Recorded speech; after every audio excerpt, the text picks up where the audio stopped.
Season's greetings to all our viewers all across the globe. Happy New Year, everyone. I'm Yemi Adebayo. Thanks for joining us on the first edition of the show for the week and for the year. And of course, we'll make it worth your while. Hope you're enjoying the holidays. Tonight on the show, we take a look at the African Cup of Nations. We continue with our countdown. We take a look at the list presented by coach of the Super Eagles, Jose Peseiro. We look at his list and we look at the players in and maybe the players that should have been in. Then we look at some of the other teams that will be in focus. Also take news from the host country, that's Cote d'Ivoire. We will talk about the English Premier League, English football in general, and of course, when Rooney is in the news, we'll talk about him as we move on. Rafael Nadal is back, is winning. We'll talk about him as well on the show. That's the outlook of the show. As you already know, it's a two-man show. My colleague Austin Okona-Akpan is suited and ready. And just as I've said, Happy New Year to all of you. Happy New Year, Austin. Happy New Year, Yemi, and compliments of the season to all our viewers joining us from different parts of the world. Still an action-packed world of sports. Don't forget, in the English Premier League, there's a crucial game going on between West Ham and Brighton. If West Ham should win that match, they will still stay in sixth position, but it will be just 2 points separating them from Tottenham and 3 separating them from the Gunners. Keep in mind that this is the same West Ham that had a topsy-turvy start to the season, now flexing muscles with the big boy. Also, on the show tonight, we'll talk about our countdown to the Africa Cup of Nations, 11 days to go. I must say I'm beginning to feel the vibes now because more countries are beginning to release their final lists of players that will compete at the Africa Cup of Nations in Cote d'Ivoire. Should really get us talking. So much happening as regards that one. I will love it because this is the time for the world to get up for Africa, Yemi. Yeah, that is it. It's the time for everybody to stand by, leave all they're doing. Africa is on parade. All right, so that's the outlook of the show. Let me just quickly let our viewers know that, of course, Segun Jegede will be joining us and we'll be taking a look at all the things we've highlighted. Let me just quickly say hi to Segun. Segun, thanks for joining us on the show tonight. Good evening. Thanks for having me. It's always a pleasure to be on here with you guys. Thank you. All right. Okay, so there's a lot to talk about on the show tonight. Probably going to be a lot of standing. So let's start from what Austin has said. 11 days to go. Let's start from there. As you can see, of course, the official countdown that we've started a while ago. 11 days to go. Just like Austin said, if you were not feeling the vibes, at this point you will. It's 11 days to go. Most of the countries have released, of course, the squad list for the AFCON. We know the departure date of some of the teams. We know when some of these players will link up. Some of them have played probably their last matches for their clubs before the AFCON. So interesting times ahead, all right? So I mean, those are the interesting things that have happened. Let me ask Segun, the other time we spoke, you said you're not feeling it yet. But now 11 days to go, all the teams releasing their squads, you know, travel plans, itinerary and all that. Are you feeling it now? Oh, yes. Now I'm feeling it because you see players playing the last game. You see someone like Mo Salah playing yesterday. He scored some good goals, assists, and the pundits were talking all about it. Now the list have come out from different clubs, the players that are going to the AFCON. There's more preparations coming in place. And as you rightly said, we have the list coming out from different countries. So the vibes, so to say, it's getting higher. Things are getting clearer. Everybody knows where they are. There are different conversations about players going to AFCON and will they be able to come back and meet their playing positions and have their shirts taken away from them. So different conversations going on. But without a shadow of a doubt, we do know that this is Africa's biggest competition. So whatever happens, it's always a good environment to showcase the talent of African football. And if you have been following the Premiership, a lot of clubs are actually feeling, they will feel the presence of some of their key players going to the AFCON, as they've been doing very well. Someone like Mo Salah playing very well yesterday. I can only imagine what Liverpool fans will be thinking of right now, hoping he'll come back without any injuries and he can hit the ground running when he comes back. So the boss is here now, so you can't hide away from it. All right. Let me go to Austin before we focus and zone in on the Super Eagles. Last time out, it was to talk about the disrespect for the AFCON from European countries and European clubs. Is the situation, I know you're in England, is the situation still the same, or is it a lot different? Because we're not hearing those sort of conversations of why are they playing at this time and all that. Should some players go for the AFCON? Is it the similar scenario or something has changed?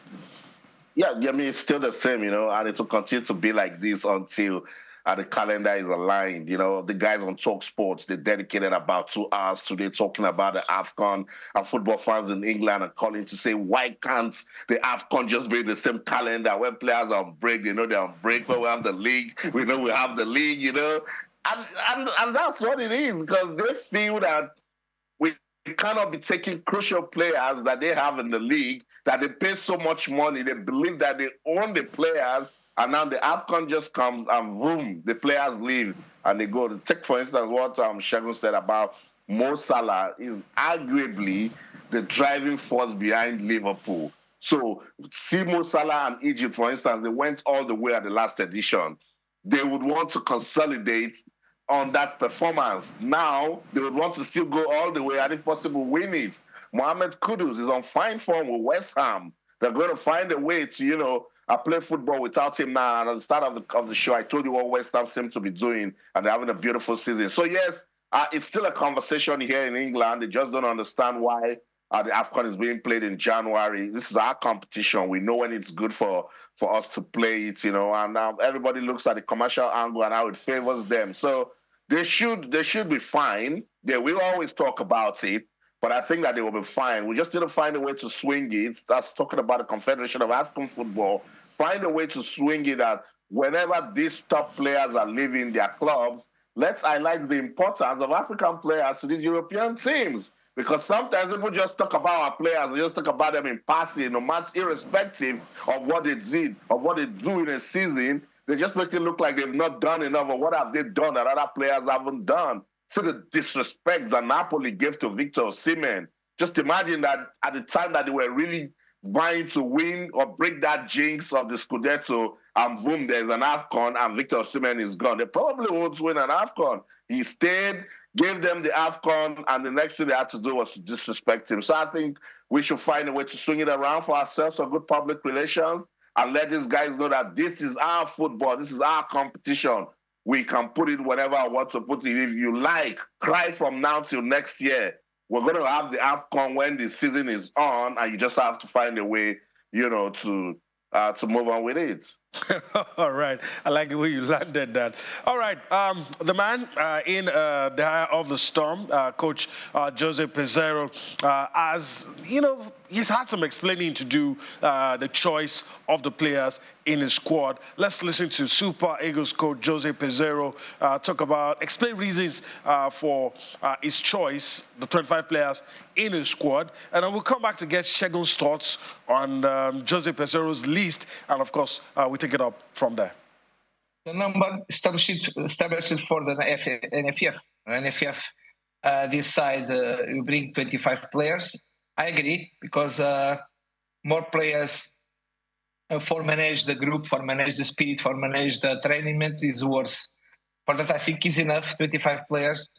But since the first moment, NFF decide to bring 25 players. Some players show until now good performance in the clubs, but didn't show good performance in our national team. It can happen the same in the opposite. Some players play very well in the national team, he didn't play very well in the club.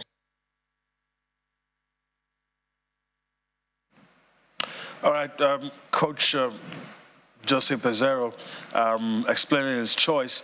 A lot of pressure on the manager. A lot of people expecting great things from Jose Peseiro.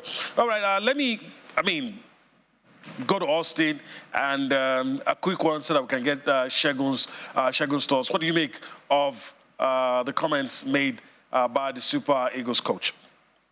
I mean, last week when he released the list, that was the same thing I said, that with the years I've put in this profession, I'm done criticizing any coach's list, that everybody called, the 25 of them are professional footballers. And it's just all up on him now to tell us how he can use these soldiers. They're going to war. Is it going to be Victor Boniface and Victor Osimhen that will get the job done? In midfield, should I try out Frank Oyeka, Wilfredo Ndidi, and Joe Aribo? In defense, who can play better with Kenneth Omeru? Which goalkeeper can be commanding enough to get the best out of the defenders? And which defense can give the goalkeeper the sort of confidence that he needs to put up a top performance? So, yeah, any coach can come out and defend any list, See what is happening with club football. Eric Ten Hag will give you 10 reasons why they needed to sell David De Gea. Some fans still just can't understand why De Gea was shown the way he brought Onana, and every time Onana messes up, he comes out to defend his player. That's what coaches do. They defend their decisions. So I've just said good luck to the Super Eagles. Best wishes to Jose Peseiro and his team. We don't want to see the level of cluelessness we saw in those friendly matches and the AFCON and the World Cup qualifiers. We want the Super Eagles of Nigeria to go out there and prove to us that, yes, they understand the mission, that they were not bluffing or joking when they launched that mantra of let's do it again and go out there to get the job done. Let me throw it to Shegun. Shegun, look, I said what I said. I'm not criticizing our coaches and their decisions anymore. What we want to see is the final results. Do you agree? Yes, I agree with you. It's a process. Without processes, you don't have result. It's gone through its process. It's looked at the list. Whatever the coach brings out, I think, even if it's one, somebody will complain somewhere. Somebody who not be happy about it. And if I can take you back to, in defense of Jose Peseiro, if I can take you back to 2013, when Stephen Keshi was still with us, I saw that team. I was with them in Portugal. Before even South Africa, Portugal, it was a roller coaster. I saw a game with Cape Verde. It was a draw. People were not happy. It was as if people were mourning. The team was raw. It wasn't really like a good look like what people would want. They weren't that entertaining. And I can say to you in confidence that even some members of the team actually felt, we're just going to go here and just be part of the numbers. And what happened? They got there. I think they won the first game. They drew the second game. Then the third game, they won it, right? They just found their way. Gradually, the rhythm kept coming on. So football is quite interesting. You can look at it from one perspective and things come on another perspective. However, people would have loved him to, take certain players, like in the midfield. I think I heard you guys saying, the midfield is not that compact enough. They have more strikers. So I want to believe he will have looked at his list. He will have thought, okay, these are the permutations. So we can stay here, we can sit down here and deliberate, but he's chosen his list. He's chosen his players. So what the nation can only do now is to support him. And I feel for a nation to win the African Nations Cup or a World Cup is not just on the players alone. What about the administrative factors? That's right. That's a key thing. Where I feel is still lacking in African football, where the people need to step up to the plate and improve on that. The morale of the team, they look at the leaders. A ship looks at its captain. I want to come in, because this is very, very important. When we have major tournaments such as the AFCON coming on, people just concentrate on the players and the technical crew. Let's talk about administration, because you manage footballers, you're a football agent. How crucial is administration? When does administration start winning before the main action on the pitch? So you have players or you have a team. Okay, for instance, look at Arsenal now. They were doing very well. When they were doing very well, there were high hopes. Everybody was, Arsenal can do it this time. But look at it now, the things haven't been going well, the tight turns. So is your resilience, when things are not going well, who's behind you? What are the factors that you're banking on? Is there a sports psychologist involved? What's the moral support? What's the financial support? Football analysis. You always have to have all hands on deck because the footballers, their job is to go out and play football. However, you're looking at so many permutations, the training camps, what the mental state of the players are in, in terms of, and in African football, sometimes it's about money. This time around, we're not saying that is a good thing. So there's so many key factors from how they get on the plane till they get out, the food they eat, the sleeping patterns, opposition. The backroom staff actually do a whole lot of stuff that people don't see. So administration in football is very, very key. As you lay your bed, so you shall lie on it. A solid foundation will only have a very, very solid building on it. So administrative key aspects of a national team is very, very, very vital. All hands have to be on deck. And I feel there's improvement coming, has been coming over the years, but there needs to be more, especially when you go to the AFCON, where the players are coming from different parts of the world with different weather. They've eaten all sorts of food to acclimatize. So you have to walk with them. You have to look at, because if you're coming from a very, very cold weather and you're going into the sunshine, the heat, that is something that is very, very interesting to have a look at. I'll tell you what, in 2013 in AFCON, I had a chat with Victor Moses and John Mikel Obi, and I was saying to them, guys, when you're in Chelsea, you guys are running around doing different. How come things are not clicking there? And Mikel said to me, it's the altitude in South Africa. He said the weather is just different. These are things that they need to be taken into consideration. Are there people on ground to have a look at this kind of the weather, how the players will acclimatize? So administrative figures in football, they matter a lot. And I feel the moment these things start coming in place and people actually understand the success behind football teams and national teams, then these things will be taken even more importantly. That's my say on it. Yeah. All right, that's very good. We're about to go on a break, but let's just quickly show our viewers the update on tickets sold so far. We'll take a look at it, then we'll go on a break, and of course when we come back, Shagun, we'll talk about it. But let's quickly show that to our viewers. Top 5 tickets across the countries that will be participating in the Nations Cup, and there you have it on your screen. Update on 5 tickets sold, of top 5 tickets sold so far. Côte d'Ivoire, the host, 35,175. Guinea-Bissau, 29,840. Equatorial Guinea, 18,494. Nigeria, 13,159. Then, of course, Senegal, 12,847. Top 5 tickets sold so far from the nations appearing in the tournament. We need to go on a break right about now, but before we go, let's just quickly let our viewers know that, all right, Inside Niger Delta is a program they'll be seen on the DSTV platform, but on other platforms, we will still continue with Sports Tonight.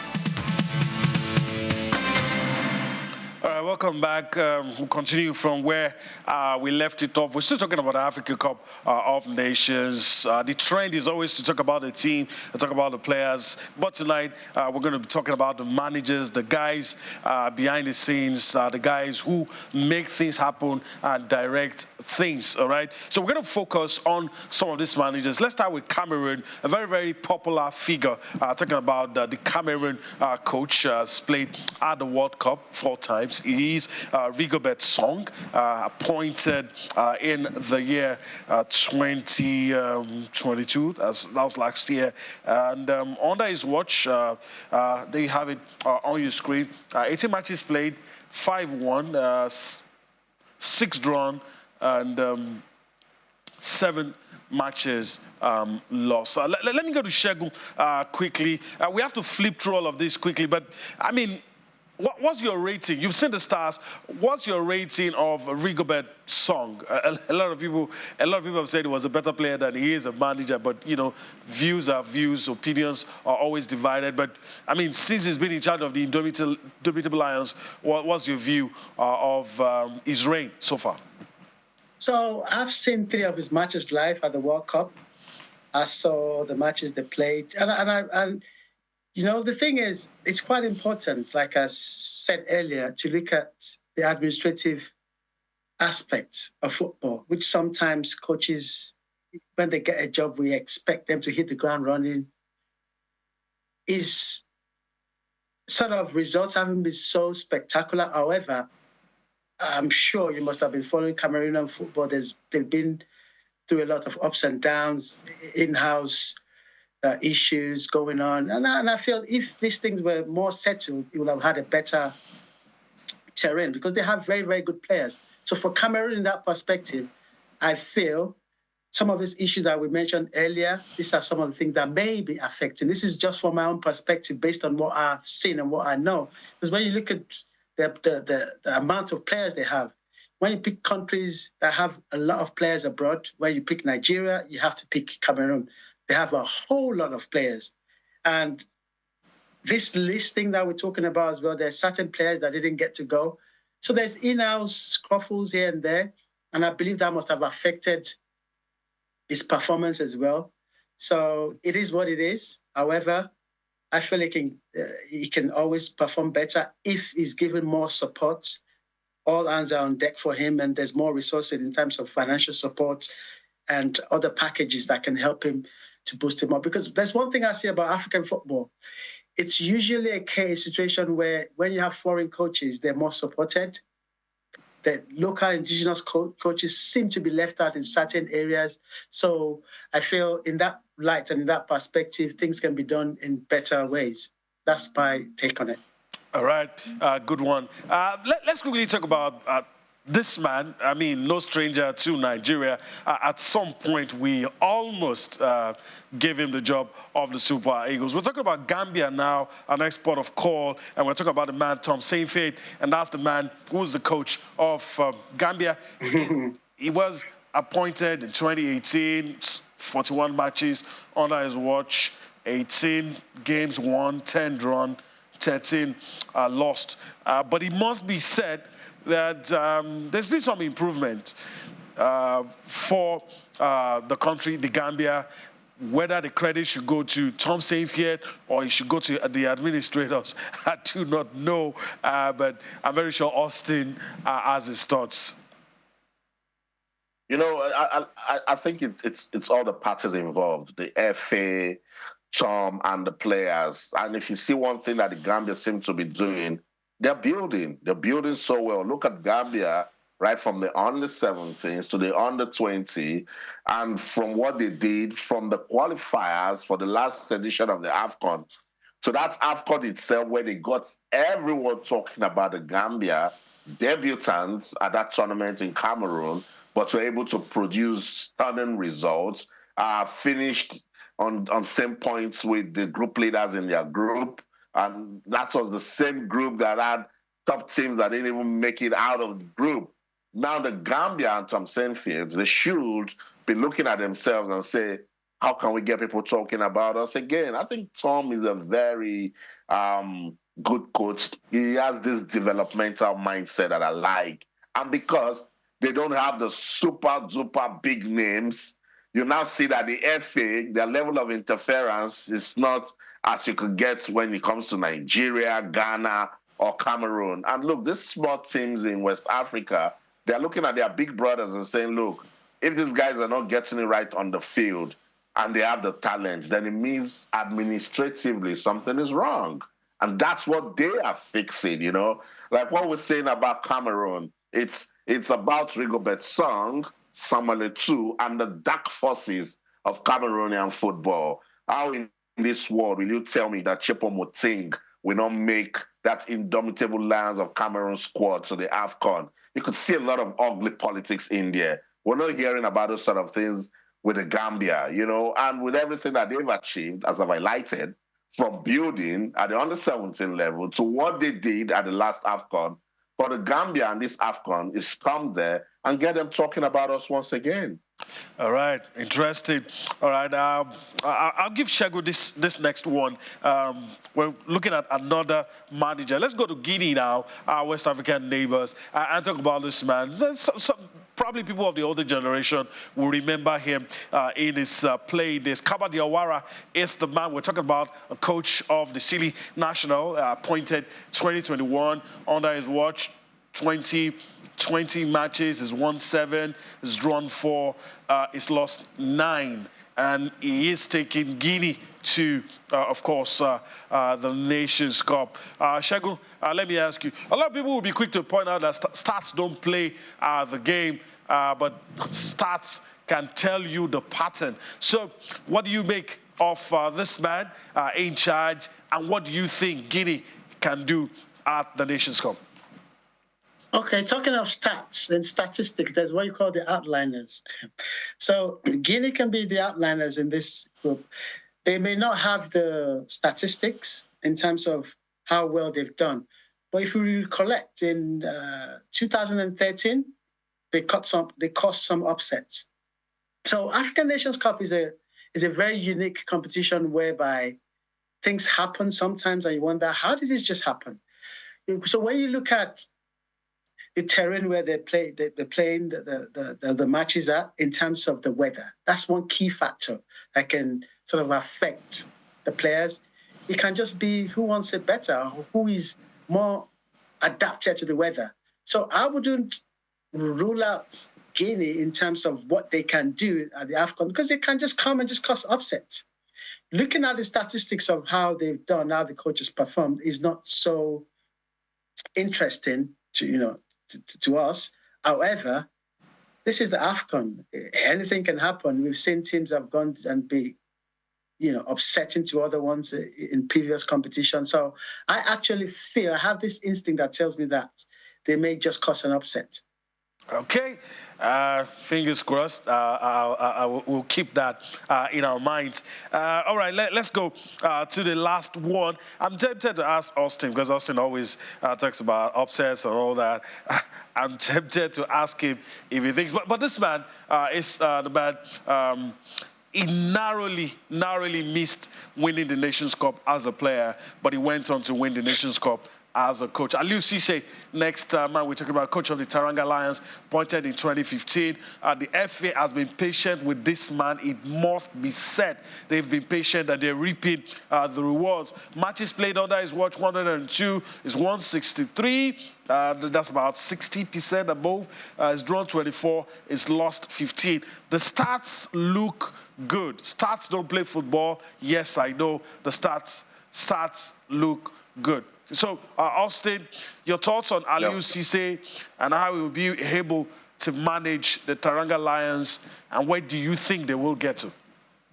He needs to keep managing the players and the egos in the team, and I think he has done so well with that. And if you check what Aliou Cisse has got going for him, he's got those guys from his class supporting him 100%. A large deal follows this team almost everywhere they go to. Mamadou Diarra, I saw him in Cameroon, and he said the class from 1994 till a large due retirement, all of them are backing Aliou Cisse. And that's really, really important, You don't have people in the background who are trying to get his job, and that's why the FA have been patient. And look at what that patience has done. It didn't just stay with the senior men's national team. It has rubbed off on all of the other age grades. And that's why Senegal is dominating African football. And they know for sure that they are the team to beat. Any team in Africa that plays Senegal now wants to beat Senegal. And they have pressure on them. They are defending champions. So what they are doing, they are trying to keep winning, not just on the field, but administratively and every other thing they are doing as regards their football infrastructure. They are leading. They are making sure their coaches are getting better. They're making sure that the age grade, they are also busy. And as you can see, they retained 95% of the squad that went on to win the last AFCON. That's how to build and sustain momentum. The coach is still there. I was trying to look through Nigeria's players that went to the last AFCON and the players that we have on the team now. You could tell we're scattered all over the place. But these players are still together. For you to break into this Teranga Lions team, Yemi, you must be a very good footballer. Not just good, effective. That when we put you into this team, you must give Alusise a headache as regards why he shouldn't keep playing you. That's how good this Senegal team is. And if you take a look at their group, this group C is tricky, where they have Cameroon, they have the Gambia, and they have Guinea. And you know what I always say about you blink, you start asking questions. Gambia got us talking. Guinea is a potential banana skin any day, anytime in African football. If you blink or you underrate them, they can stun you. So Senegal, they know. I watched one of the qualifiers, Senegal and Benin Republic. You need to see how Benin Republic played that game. I'm not joking, like it was war. And what pushed it was because it is Senegal they were playing. Was the Nigerian young defender that scored a stunner of a goal. That game ended in a draw, but Senegal didn't believe that Benin Republic could push them that hard. That side will be when they play Gambia. That side will be when they play Guinea. That side will be when they also take on Cameroon. They are the team to beat, and that's why they are staying focused and doing the right things to ensure that they stay invincible. All right, we're almost done with this, but let me go to Shegu so we can just wrap up this All Nations Cup, segment. And Shegu, Austin says Senegal are the team to beat. A lot of people feel that they are clear favorites. Do you see that way? Well, Senegal, you only need to look into the administrative structure. I saw the under-20s play in Poland 2019. And while they were playing, I saw a lot of the things that they had on ground. They have different academies, they have people, and they have a lot of French connections as well. So what they try and do is they do things the French way in terms of football. You know, there's a Francophone speaking country, so they learn the French way, if I can use those kind of words. So there's a structure there that they've been following. And since they've had the coach in place, they've supported it. Look at how long out of all the coaches you've mentioned, he's the one that's been there the longest. So there's continuity, there's structure, there's support, moral support, financial support. And when you look at it, there's stability. The short run and the long run aspect of their administrative structure is very, very vital. So when you look at this and you put everything in perspective, you feel they are the team to beat. However, it depends on the team that turns up. They need to continue doing things the way they've been doing them in previous years. In football, you're only as good as your last game. You're only as good as your last competition. Nobody is a small team in Africa football right now or anywhere in the world. If you snooze, you lose. So they will know this as well. However, technically, tactically, and in terms of the administrative structure, they are the favorites to beat. But that's on paper. However, they still need to go out on the pitch and deliver. In football, you always have to deliver. You snooze, you lose. Right. In football, you always have to deliver. We'll see what happens. All right, Shegu, you'll still have to stay with us because we're coming to your end. Let me yield to Austin, who will take us through the things that we have left. I felt, I didn't say it on air, but I felt this next story we're going to take, I knew it was going to happen. I expected it earlier than it happened. I thought was a disaster waiting to happen. Wayne Rooney has lost his job as the Birmingham City manager. And of course, the man who was in charge, a lot of people felt, shouldn't even have lost his job. But maybe they wanted an high-profile manager. Now they have the high-profile manager. Now the high-profile manager is gone. So Austin, take us through the story. You're close to the story. What happened? So I think it was a case of Wayne Rooney losing his dressing room. I think the players were playing for him 15 games, only 2 wins. Look, when he took over this job, I think Birmingham City, they were about 4th or 6th on the table. And at the moment, they are 20th. They're really struggling. I think Wayne Rooney needs to go find out if he really needs to stay as a coach. There must be something that is missing somewhere. As you said, the former manager had no business doing his job. I think they wanted a manager with clout. You know, sometimes when you play at the championship, it goes beyond promotion. You want to think about commercialization, merchandising, getting media mentions, you know, get people to come poach your players because you got a big name manager. But with Wayne Rooney and Birmingham City hasn't been a good relationship. 82 days on the job, and it could only get 2 wins. It's as good as them saying, "Look, we have tried for you. We thought you were going to turn things around, but it is not happening." And so Wayne Rooney is gone. Look, Yemi, I saw it coming. I knew it was going to be very, very difficult for him to sustain. It wasn't particularly that outstanding, even at Derby County. Now, I like the fact that players are coming into managerial roles, and they can see that it's not easy. I was teasing in a group where I belong that Wayne Rooney, that was very dogged and a very stubborn footballer, now cannot handle his dressing room. Shegun, can you believe it? Wayne Rooney cannot get players to calm down and play football for him. When you're managing footballers, you're managing egos, you're looking after them. Yeah. There's so many permutations that are going on. You know, they could be having issues with their family members. They could have injuries. You know, with all the money people think they have in the world, they're human beings as well. So the psychological aspect of football is what a lot of people forget. You know, you've got the psychological aspect of football, the playing side, there's politics, there's a whole lot of things. And don't forget, it's a highly competitive environment in a highly competitive country where football, people eat and sleep and dream football. You have to make sure you have an understanding of the dressing room. There are certain players where you wonder, well, how come this player plays in this team? Only for you to find out later on that they actually do a lot of good deeds in the dressing room. They keep the dressing room intact for the manager. So you have people like coaches like Jose Mourinho, that he wasn't a strong professional footballer, but look at how he's done, how he goes about his job. He knows how to handle the players. He knows when to put a hand around them. He knows when to discipline. Look at someone like Zinedine Zidane. So sometimes, you know, all that glitters is not gold. I feel Wayne Rooney needs a lot of support, a lot of help, because whatever aspect of job you have in football, you want to succeed. You know, he was a very, very vital player in the English national setup. He did very well, won a lot of accolades, played for Manchester United, played for Everton earlier. Look at when he played against Arsenal for Everton. Look at, you know, the havoc it cost.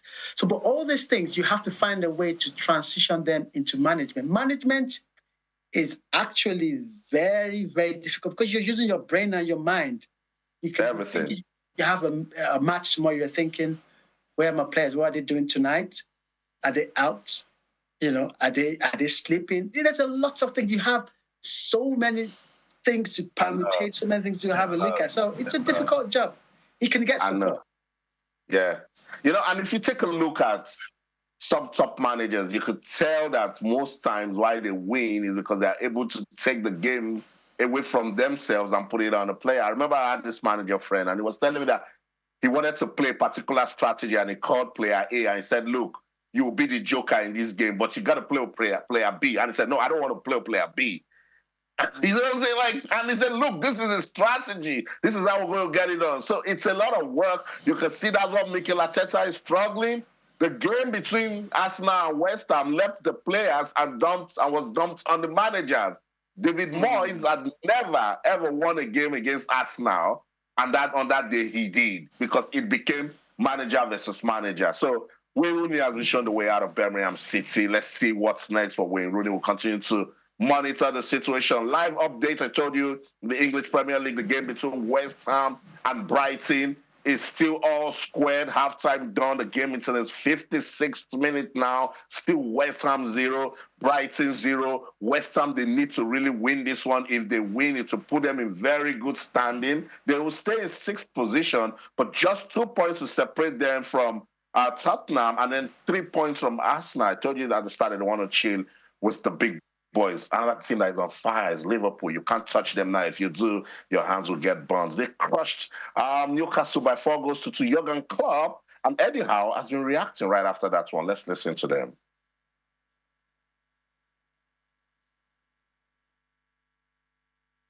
Super game from start to finish with 10 minutes in the first half, I would say. After 35 minutes, disallowed goal, missed a pen, super high intensity, level dropped slightly, got out of into second half and started pretty much there where we finished after 35 minutes. That was absolutely exceptional, and how we all took together these missed chances. That's how atmosphere is. That's just how it is, because it was not like, oh my God, what are they doing? But finally, and I would understand that in moments, but everybody was just really on fire, and we go again, and we did. And in the end, we scored 4 goals, which is already an outstanding numbers. Disappointment whenever we lose. I thought it was a really good performance from Liverpool. I thought they made it very difficult for us. I thought we did very well to come in at 0-0, and we were in the game right to the end. And the character commitment of the players was the highest level. Maybe not our best performance, but certainly a lot of effort. You talk to any team in the Premier League and you take half their team away, you're going to notice that over a long period of time and over a month where you're playing every 3 days. So I think we've been put in a tough spot. The big thing that I look for is the commitment and effort of the players. That's the show in London. I'm Austin Okonakpan. In everything you do, remember to keep talking sports. Bye for now. All right, that's the show. We do hope you've enjoyed everything we've done today. We'll be back again tomorrow. I'm Yemi Adebayo. Bye-bye now.